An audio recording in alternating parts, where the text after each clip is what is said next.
This is another write a Python program question. So if you want to have a go at this before you watch the rest of the video, then pause it up and read the question, have a go at writing it, and then come back to it, and we will see if we can get the marks on this one. So one of the first things we need to do, obviously we always need to read the question on this. So this is about a taxi algorithm. So the program should allow the user to enter the journey distance in kilometers. So saying no validation is required, so we don't have to do anything to make sure it's a reasonable number. We just assume they're going to put a reasonable number in. Allow the user to enter the number of passengers.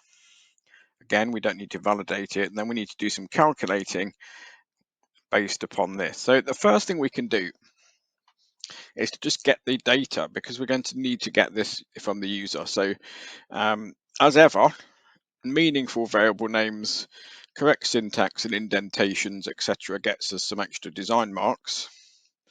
So I think distance seems reasonable as a variable.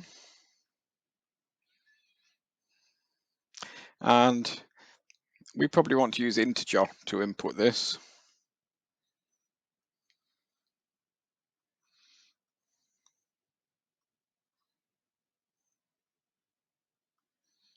There we go. So we've used integer to make sure this is a whole number. Now, there's nothing to tell us this is an integer. It could just as easily be a float. So a float or an integer is fine for this. But we'll just deal with the integer because that seems reasonable. Half a kilometre is probably not something that many taxis would be working out. Allow the user to enter the number of passengers. Again, no validation. So passengers, and again, you can only have whole numbers of passengers. Can't have half a passenger.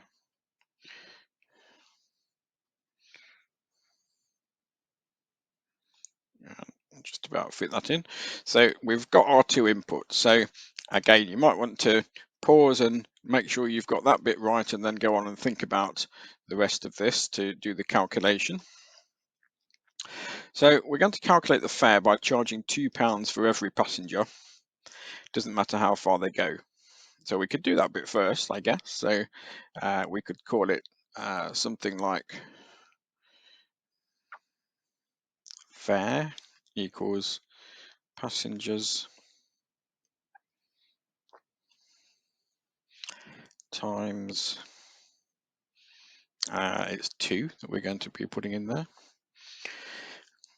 So we've so far worked that bit out, and then we want to charge an extra £1.50 for every kilometre, and it doesn't matter how many passengers.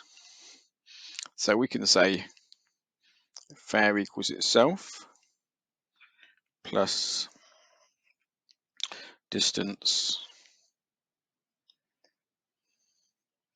times 1.5.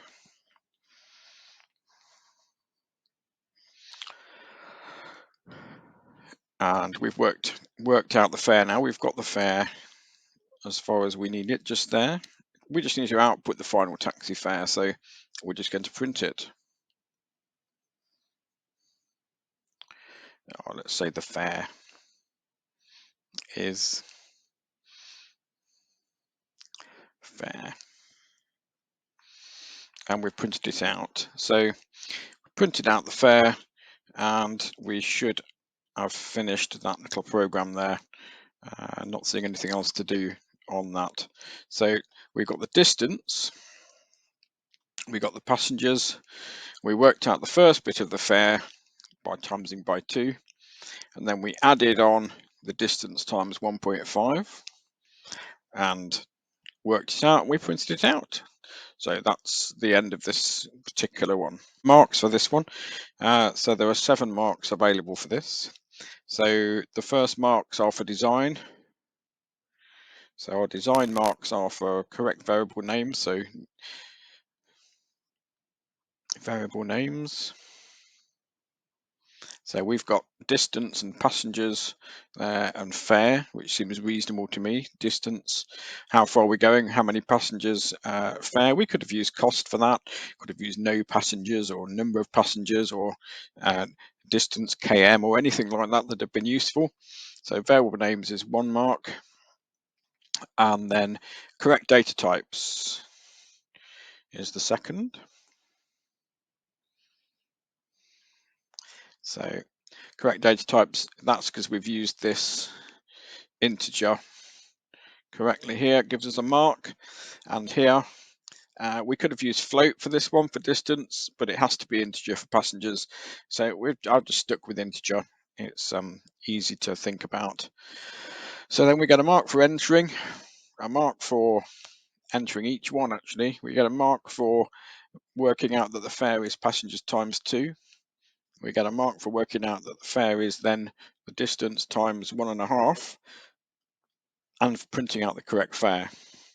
So 4 marks or 5 marks for the coding, 2 marks for the design, 7 marks altogether.